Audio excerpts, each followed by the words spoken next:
So hi, starting now from Rasopnisad describes the preparation of gunpowder mixture. जो रसोपनिषद है इसमें ये किताब है, बुक है जिसमें गन पाउडर मिक्सचर की प्रिपरेशन की के मेथड लिखे हुए हैं. Tamil text also describe the preparation of fireworks using sulfur, charcoal, saltpeter यानी पोटेशियम नाइट्रेट, मरकरी कैम्फर. ये इनके मिक्सचर्स के साथ को इनको एक राइट प्रपोर्शन में सही तरीके से मिक्स करके किस तरीके से हम लोग पटाखे बनाते हैं, यानी कि जो एक्सप्लोसिव मटेरियल्स बनाते हैं. तो रसोपनिषद में ये सारी चीज़ें लिखी हुई हैं. तो वैसे आज भी तमिलनाडु में सबसे ज़्यादा पटाखे जो हैं तमिलनाडु में ही बनते हैं. तो ठीक है. नागार्जुना ये साउथ इंडिया के बहुत ही महान साइंटिस्ट थे. Nagarjuna was a great Indian scientist. He was a reputed chemist, an alchemist and metallurgist. उनको रसायन का बहुत अच्छा जानकारी थी. अल्केमिस्ट मीन्स औषधियों के बारे में और रोगों के इलाज की काफ़ी अच्छी जानकारी थी.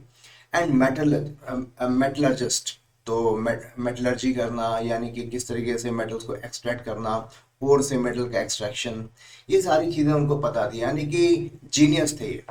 हिज वर्क रस Ratnakar deals with the formulation of mercury compounds. He has also discussed the method for extraction of metals like gold, silver, tin, and copper. A book, Rasar Rasar Navam appeared around 800 CE. It discusses the uses of various furnaces, ovens, and crucibles for different purposes. तो अलग अलग तरीके के भट्टियाँ के बारे में इन्होंने discuss किया है, यानी कि किस तरीके से हम टेम्परेचर को अलग अलग सिचुएशन में कैसे कंट्रोल करें, ये सारी बातें वहाँ उसमें बताई गई हैं. It describes the method by which metal could be identified by flame colour.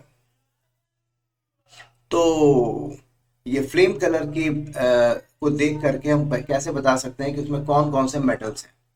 तो ये सारी बातें मिस्टर नागार्जुना ने मेंशन करी है.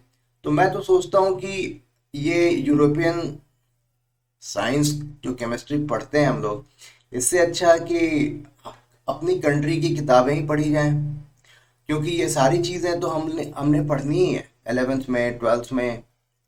तो मेरे ख्याल से एनसीईआरटी को भी इस बारे में सोचना चाहिए. जब ये सारी बातें एनसीईआरटी को पता हैं तो वो सब नॉलेज को भी हमें इंट्रोड्यूस करना चाहिए. अदरवाइज सारी की सारी चीज़ें तो यूरोपियन साइंस के बारे में ही हम लोग 2 साल पढ़ते हैं. एनीवेज मे बी आयुर्वेद में पढ़ाते होंगे.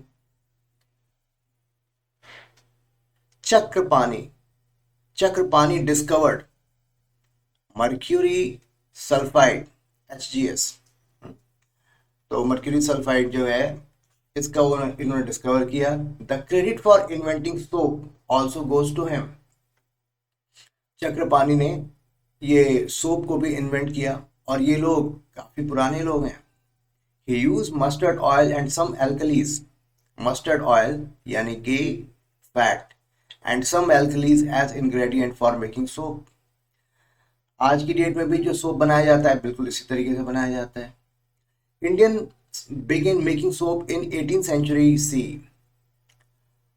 Oil of Iranda and seed of mahua plant and calcium carbonate were used for making soap. तो एरंड तेल और महुआ के सीड्स और कैल्शियम कार्बोनेट के साथ ये सोप बनाए जाते थे.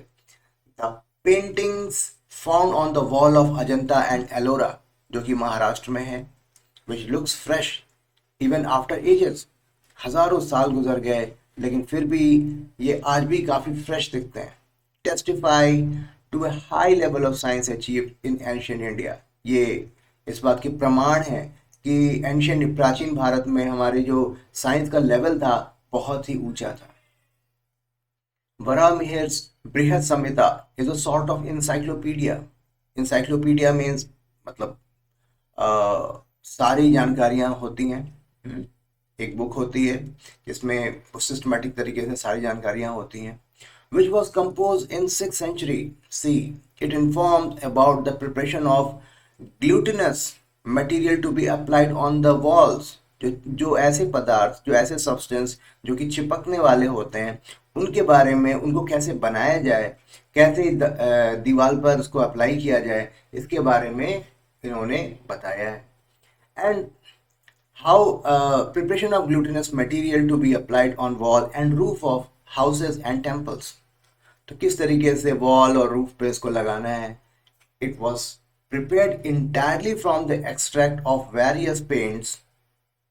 I'm sorry. From extract of various plants, fruits, seeds, bark. यानी पौधे, फल, बीज और बार्क जो होती, छाल होती है ना, which were concentrated, इनको concentrate किया जाता था by boiling and then treated with various resins, और फिर कई resins के साथ मिला करके इसको अप्लाई किया जाता था। It will be interesting to test such materials scientifically and assess them for use. और ये बहुत इंटरेस्टिंग होगा कि इन मटेरियल को साइंटिफिकली टेस्ट किया जाए और जो भी रिजल्ट है उसको फिर ये एसेस किया जाए किस तरीके से हम इसे यूज कर सकते हैं। तो काफ़ी इंटरेस्टिंग है। ऐसा लगता है कि जो आज हम ज़िंदगी जी रहे हैं उस तरीके की या फिर उससे भी अच्छी क्वालिटी की ज़िंदगी उस ज़माने में पहले लोग जीते थे, क्योंकि उस समय हवा शुद्ध थी, पानी शुद्ध था, और ये लोग थोड़ा सा फिजिकल एक्सरसाइज भी होती थी, है ना। तो लोगों की जो क्वालिटी ऑफ लाइफ जो थी, क्वालिटी ऑफ लाइफ वो बेहतर थी। तो ऐसा देख के तो लगता है, ठीक है। और डेफिनेटली इन सारी चीज़ों को पढ़ करके पता चलता है कि हमारे देश में एक गोल्डन एज था जिसमें बहुत ज़्यादा हम लोग डेवलप हुआ करते थे। A number of classical texts like Atharvaved, 1000 BC, Atharvaved, mentioned some dye stuff. The material used were turmeric. Dye stuff means coloring के लिए इसको इस्तेमाल किया जाता था। मदार, सनफ्लावर, ऑप्रीमेंट, कोसिनील एंड लाख। ये सारे, कोसिनील जो है ये एक इंसेक्ट होता है, इससे हम लोग कलरिंग सब्सटेंस प्रोड्यूस करते हैं। Some other substances having tinting property. Tinting property मतलब कलरिंग प्रॉपर्टी, जैसे कि अलग अलग कलर्स देना। वेर काम्सिका, पतंगा एंड जटुका। तो ये सारे हिंदी नेम है या फिर रीजनल, उस रीजन में ये सारे शब्द इस्तेमाल किए जाते हैं।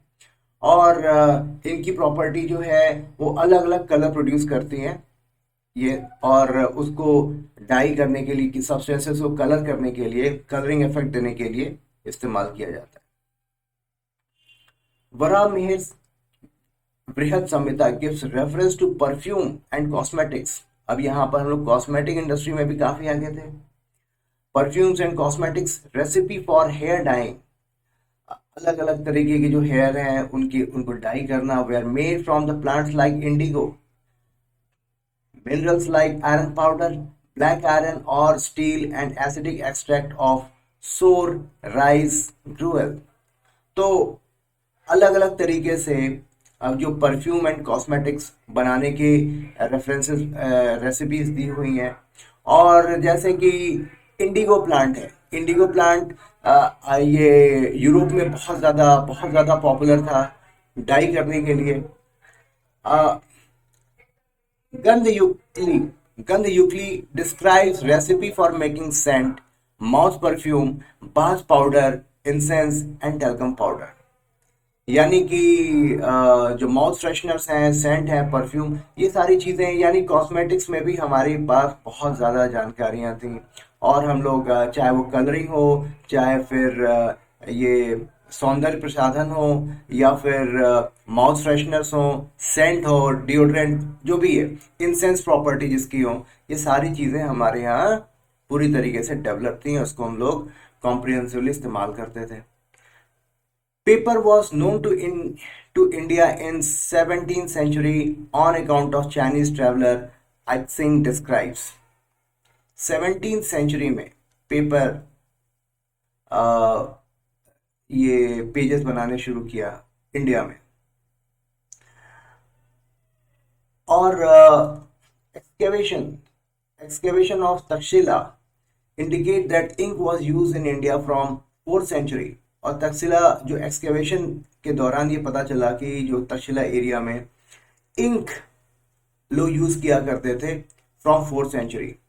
Colour of ink were made from chalk, red lead, इनके जो कलर्स जो थे chalk, red lead and minimum, ये अलग अलग सब्सटेंसेस से ये लोग कलर बनाते थे, इंक का कलर बनाते थे। It seems that process of fermentation, तो फर्मेंटेशन जैसा कि आपको पता है जितने भी शराब है जो जिसमें नशा होता है वो कैसे बनता है, फर्मेंटेशन करके बनता है। It seems that process of fermentation was well known to Indians. यानी कि लोग लाइफ को एंजॉय भी काफी करते थे। Vedas and Kautilya's Arthashastra mention about many types of liquors, अलग अलग तरीके के जो लिकर्स हैं उसके बारे में मेंशन किया है।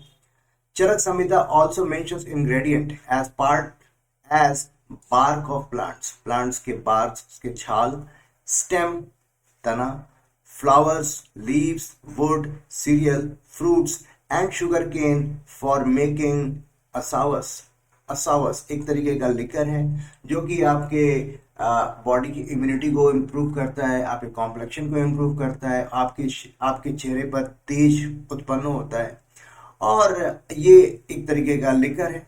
और डेफिनेटली जो शराब है उस पर भी हमारे पास मास्टरी थी, उसको हम लोग सोमरस कहा करते थे। द कॉन्सेप्ट, ऐसा कहते हैं कि स्वर्ग में भी सोमरस लोग पीते हैं। ये भी बड़ा इंटरेस्टिंग है, जो इंद्र सभा होती है वहां पर भी लोग सोमरस पीते हैं। तो सुन के बड़ा अजीब लगता है लेकिन होता होगा, पता नहीं। The concept that matter is ultimately made of individual building blocks. Okay, now थोड़ा सा अब हम लोग मॉडर्न साइंस की ओर आ रहे हैं। जो कॉन्सेप्ट है मैटर के बारे में, मैटर जिसको हम लोग हिंदी में कहते हैं द्रव्य,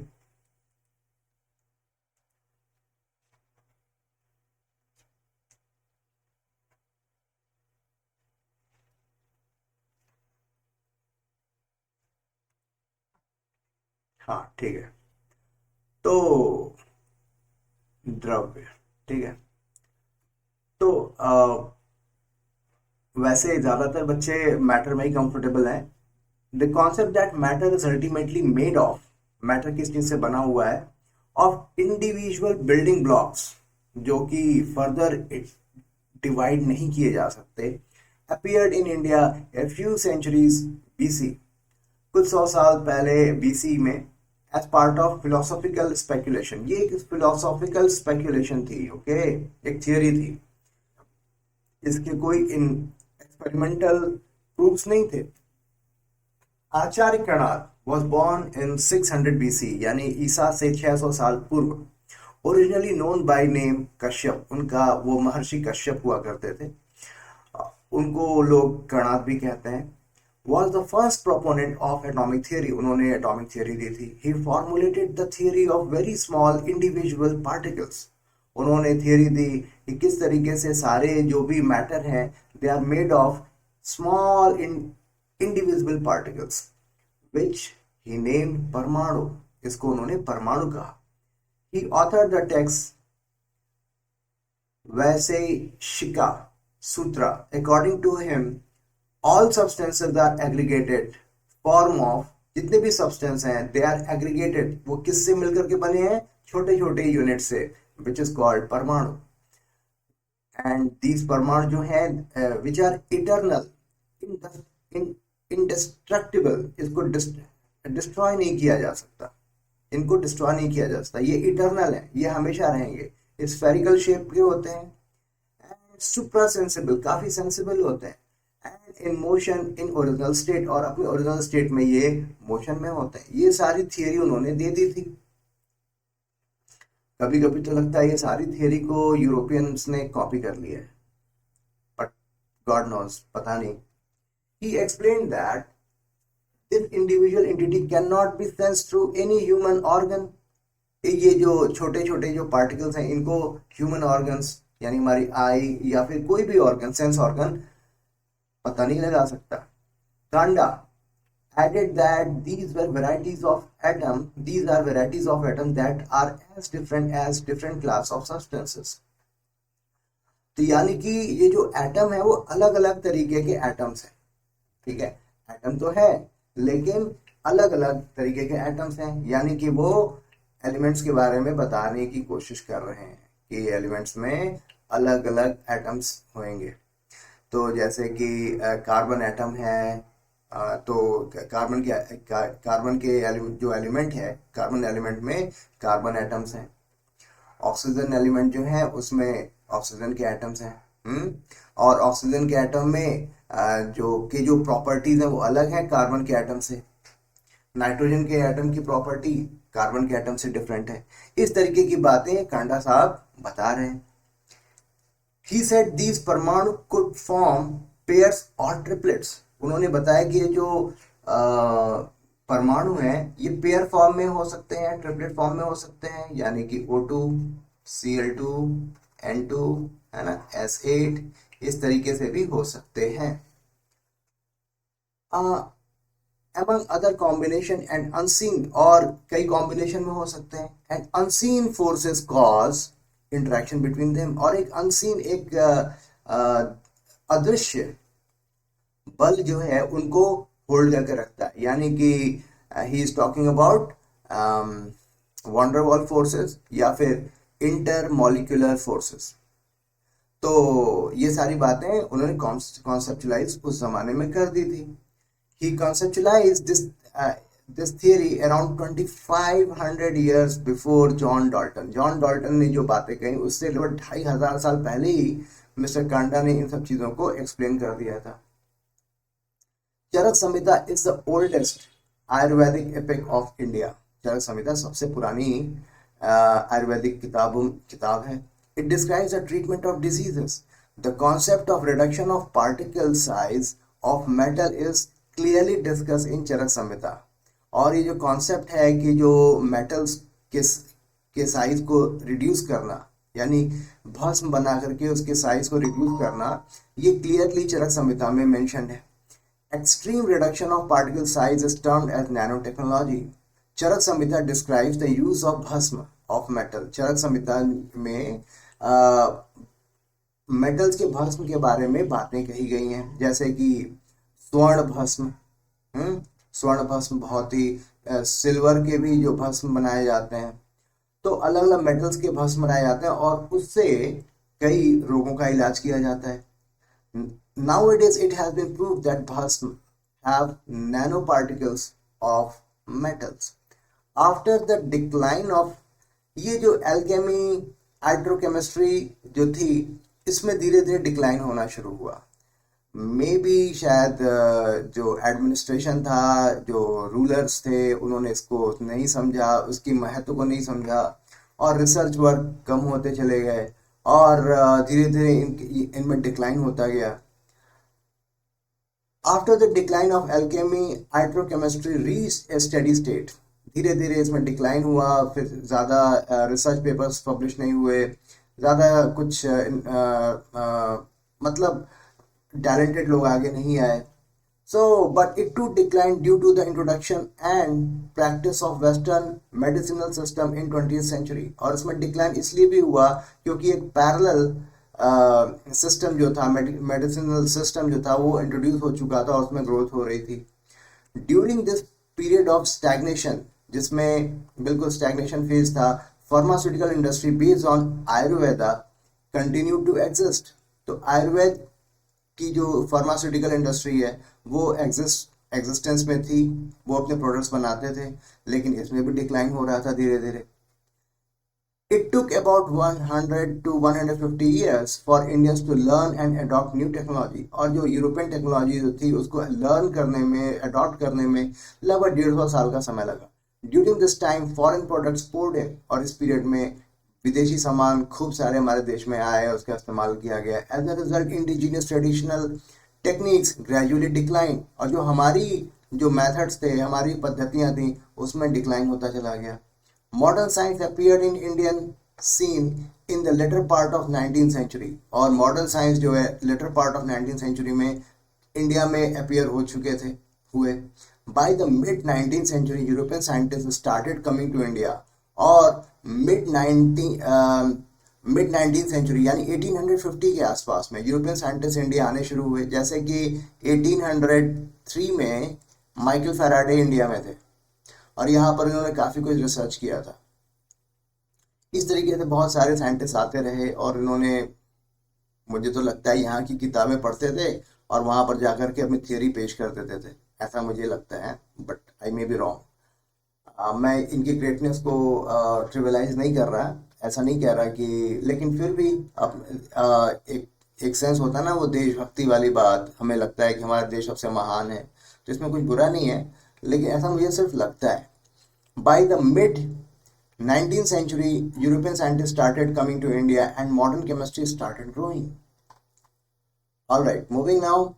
From the above discussion, you have learned that chemistry deals with the composition. ये ऊपर के जितने भी हमने great discussions किए, ज़बरदस्त चीज़ें हमने पढ़ी अपने देश के बारे में और जो भी चीज़ें थी. You have learned that chemistry deals with composition, structure, properties and interface of matter.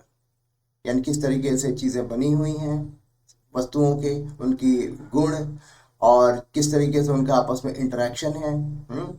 और and it's of much use to human being in daily life, और इसका काफ़ी महत्व है हमारी मानव जीवन में, जो डेली लाइफ में. These aspects can be best described and understood in terms of basic constituent of matter that are atom and molecules. और इनको बहुत ही अच्छे तरीके से जो अंडरस्टूड किया जा, समझा जा सकता है और एक्सप्लेन किया जा सकता है, वो इनके जो कॉन्स्टिट्यूएंट ऑफ मैटर हैं, यानी कि एटम और मॉलिक्यूल को की मदद से इनको एक्सप्लेन, सारे बिहेवियर को एक्सप्लेन किया जा सकता है. ये सारी चीज़ें हम लोग केमिस्ट्री में पढ़ते हैं और इसको बहुत डिटेल में हम लोग पढ़ेंगे. That is why chemistry is also called science of atom and molecules. Chemistry को हम science of atom and molecules भी कहते हैं. Can we see weigh and perceive these entities, क्या हम इनको देखना, इनका भार, वेट मेजर करना और इनको फील कर सकते हैं? काफ़ी छोटे हैं ना, कैसे करेंगे? Is it possible to count the number of atoms? बहुत ज़्यादा छोटे होते हैं, बहुत ज़्यादा. एवोगैड्रोस नंबर, इस सब बारे में आप बातें करेंगे. And molecules in a given mass of matter and have a quantitative relationship between mass and number of these particles.